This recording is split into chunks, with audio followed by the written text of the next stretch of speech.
do not mind conducting the meeting for the group today, or someone needs to appoint one of the board members to conduct the meeting today. I'll make a motion that we allow Jennifer to carry on the meeting today. I'll second that. Look, who made a second? Chris Gurley. Okay, thank you.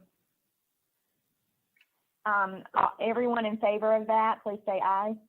Yeah. Motion carries. So I will conduct the meeting today.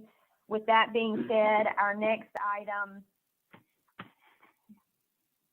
item is the approval of minutes from the November the 19th, 2020 TAC meeting.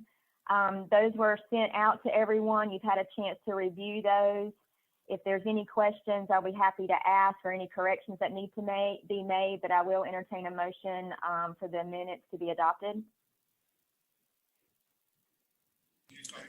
So moved. Melvin Mitchell. Thank you. All in favor of approval? Aye.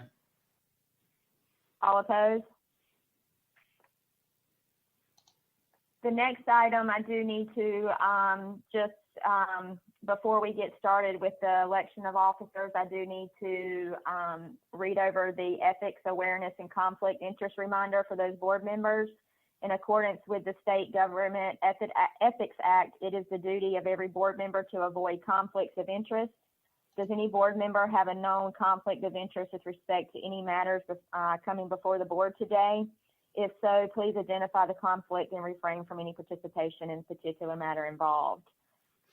Just knowing what's on the agenda today, I do not believe anyone has a conflict with the two items that is before you today for action. But if you feel there are some conflicts, please let me know and refrain from voting on those items. So our second action item is election of TAC officers. We do need to elect a chairperson and a vice chair. We can easily postpone this to the next meeting since we are lacking some participation today, if you see fit, or if I can state the names again that for each member organization, if you would like, and we can appoint a chairperson and a vice chair. But we do need to, this is important, and I do need to have those officers in place. If not by this meeting, we will definitely need to do that at the next meeting. Are there any recommendations or on how we should proceed? I think that we should wait until we have more members present. That was Mr. Aycock. If you did not hear that, he suggested waiting until the next meeting or postponing to the next meeting with hopes of more members present. Is there that? I'm assuming that's a motion. Is there a second to that or any other discussion? Second. Chris Gurley. All in favor? Aye.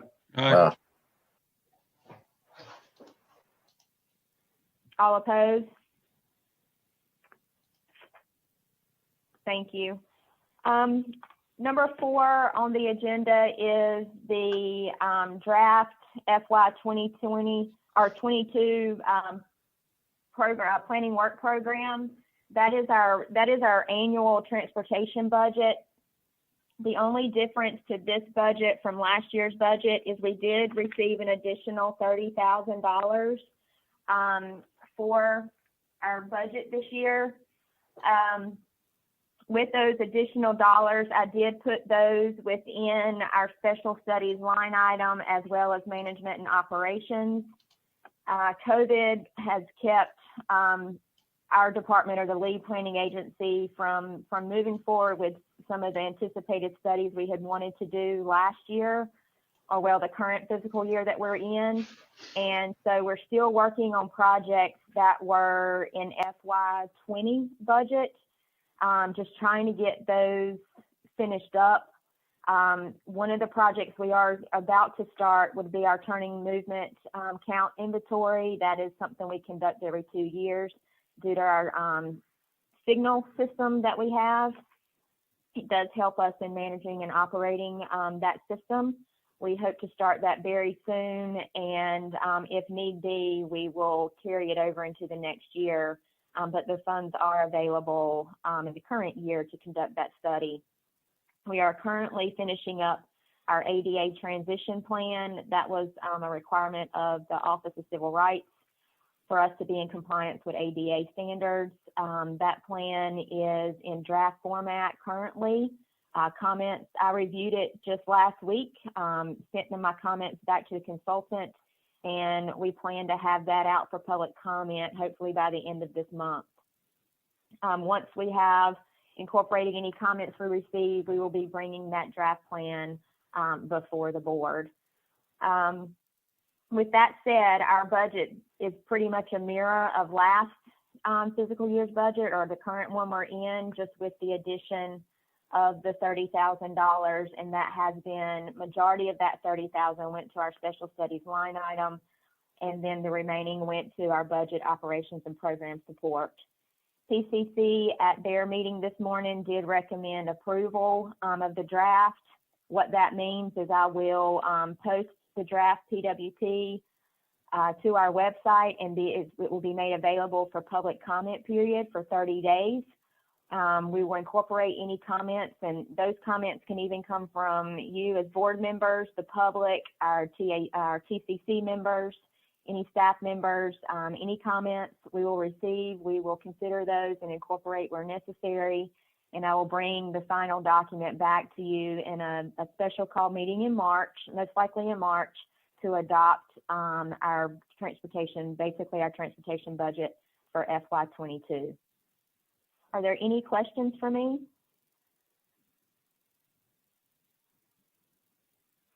If no questions, I will need a motion to approve the draft planning work program to make available for the public review. So moved. John Seegers. Second. I got a second from Mr. Aycock. Any discussion? If not, all those in favor, please say aye. Aye. Any opposed? Motion carries. The next item before you is the approval of a resolution supporting NCDOT safety targets. This is something we do annually. The Highway Safety Improvement Program final rule requires states to set targets for 5 safety performance measures. North Carolina Department of Transportation, or NCDOT, has established targets for 5 performance measures based on 5-year rolling averages, and those measures are number of fatalities, rate of fatalities per 100 million vehicle miles traveled, number of serious injuries, rate of serious injuries per 100 million vehicles miles traveled, and then the number of non-motorized fatalities and non-motorized serious injuries. This is something we do every year. MPOs do have the ability to produce or establish their own safety targets, but traditionally our MPO has endorsed or supported the safety targets established by NCDOT. So this is just kind of our normal paperwork. We are required to have performance standards and our measures, and we have supported NCDOT's standards that they have established. So unless you have any questions, I will need a motion and a second to approve. I'll make a motion that we approve the state standards for safety. Performance safety. Second. John, was that you seconding? That was. Thank you. All in favor? Aye. Any opposed? Motion carries. The next item on our agenda is a Division 4 project update. I don't know if Kevin or Sam, if either of you are on the call and can provide an update from Division 4. Yeah, I'm here, Jennifer, Sam. So, far as current construction with Division 4 here in, the Goldsboro area, we don't have a lot going on. We still have the big, the larger William Street project, and it's still on schedule. We're currently completing utility and the clearing. Hope to finish, on time, which is in summer 2024. Hopefully a little faster than that, but that's the current schedule. The 795 work that we talked about last time, that has been completed. And there is quite a bit of upcoming projects, though. The first one, Central Heights, we are planning on letting it at the end of 2022. We have Chiefs sign off permission to move forward both the right of way and the design and utilities on this project. There's probably 18 months of utility relocation that needs to be done. So we're in a time crunch a little bit with this one, but we're still hoping to let towards the end of 2022. As far as other upcoming projects, there's a few always stops coming in the area. Looking at the Perkins Mill, O'Berry Center intersection, the intersection of NC 111 and Dalpate Road, looking at the intersection of Big Daddy's Road and Lancaster Road, which is, I think that's right outside the MPO, but other two are in it. Also outside the MPO is Indian Springs and 111. It's close to the high school, Springfield High School. We've been requested a lot for a signal install, so I just wanted to mention that, we are proceeding with that now, and we've got approval for it. We're just working on the signal design. As soon as that's completed, hopefully we'll have it installed. And as far as the DOT's current situation, our cash balance has definitely increased. We're at 1.2 billion, which is a lot better than we've been in the past for sure. So we're starting to turn back on some PE, which is the engineering and the right of way on some of our projects. Hopefully we can start bringing some of our projects up in schedule again. We also have some additional roadside funding for our roadside group. And what we're hoping is we can use that to help pick up some litter in some real trouble areas. It's not going to be a constant little crew that we can go around constantly, but we hope to have a contractor on call. If it's a real bad area, we can send them out and how to pick up litter, once a year or so at that location. As far as other upcoming projects, resurfacing, in the fall, we let 3.8 million in Wayne County. In the spring, we let, which has just been let, is 5.6 million for Wayne County. And then we got another smaller additional funds that just came available, which is 1.4 million. And we're in a rush right now to get it let, which is awarded to the contractor. We also have an additional 10 million that's going to be in the fall and spring of next year for Wayne County. So, and that's kind of, the DOT update. I'm definitely happy to answer any questions anybody's got on any of those projects. Sam, Chris Gurley, the 111 and Dalpate Road, you said that's a four-way stop? Yeah. Four-way stop, okay. And the same as Big Daddy's in Lancaster, correct? Yep. All right, gotcha. Thanks, sir. No problem.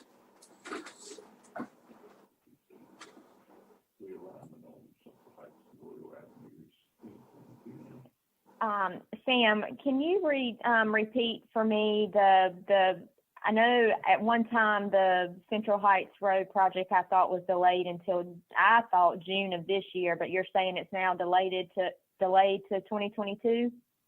Well, our best guess on the letting right now is the end of 2022, like November.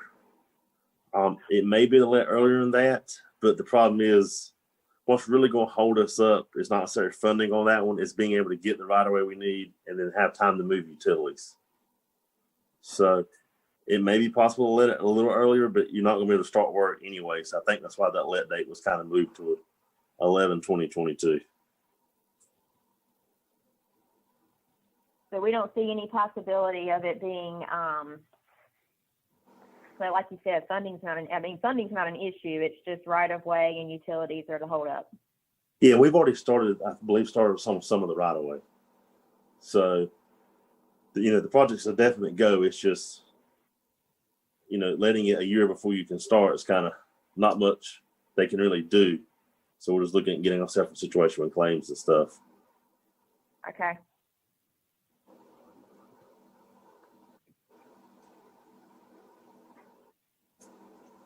Are there And- any other questions for Division 4? And this is Chris again. I apologize for asking too many questions. No problem at all. The Central House project is the one that's going out to Berkeley, parallel to railroad track. Is that correct? Yes, sir. All right, got it. Just want to make sure I was thinking. Thank you.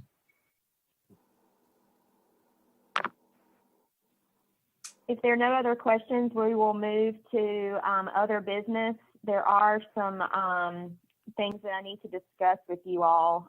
As elected officials and board members of the TAC, you are required to meet the ethics requirements.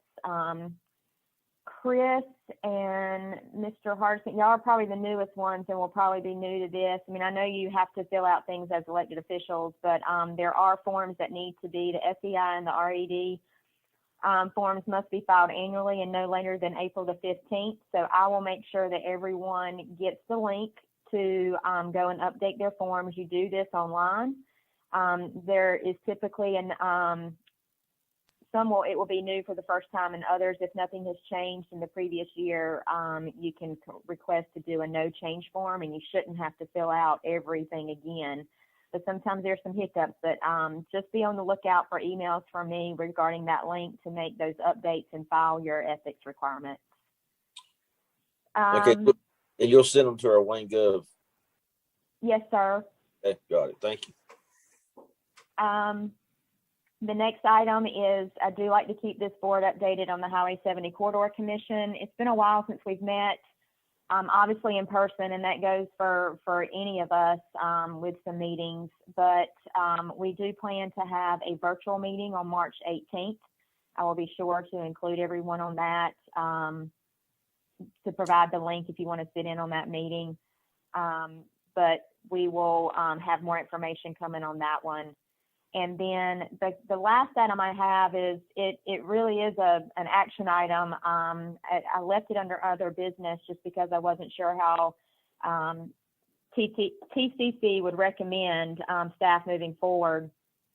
But as you all know, we are in the process of prioritization for projects. Previous meetings, you've heard me get recommendations from you all regarding projects that I submit to Ncdoc for future funding to move forward. Those projects have been submitted. Those projects are currently being scored by Ncdoc. Once we receive the scores from Ncdoc, it is the MPO's job to assign local input points to these projects for funding, and we are required to have a methodology in which we apply those points. So, and each year, or each time we go through prioritization, Ncdoc spot office has to approve our local input point methodology. So we've had this established for the past couple of times going through prioritization, and it hasn't changed, and we have been very successful in receiving projects. So I'm not recommending any changes to the methodology. However, with P6 or prioritization 6.0, which we're currently in, there is a new flex policy option that DOT is allowing us to use when applying our points. This does require approval by TCC and TAC, and TCC did recommend approval.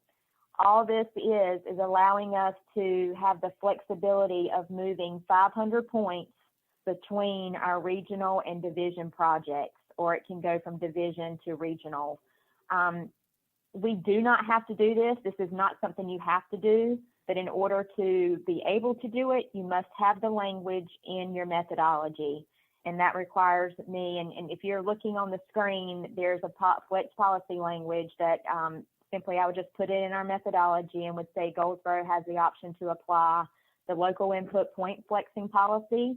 This means that up to 500 local input points can be transferred from one category to the other.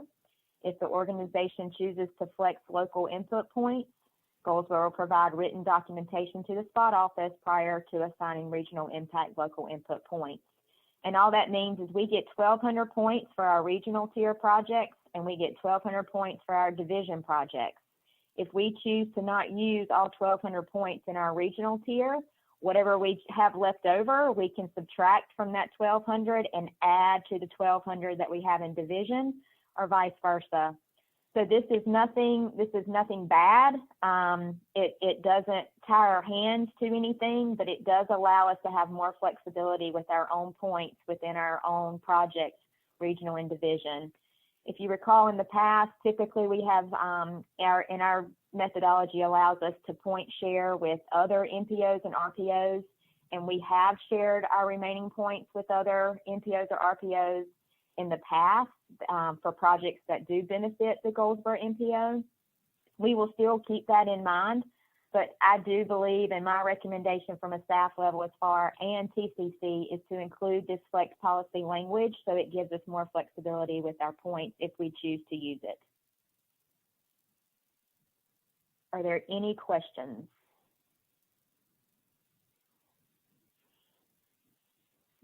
If there's not any questions, I will need a motion in a second to support adding the language to our local input point methodology.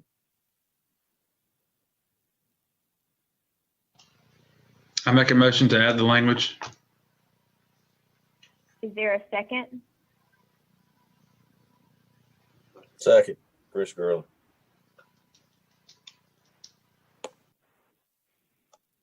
Is there any other discussion?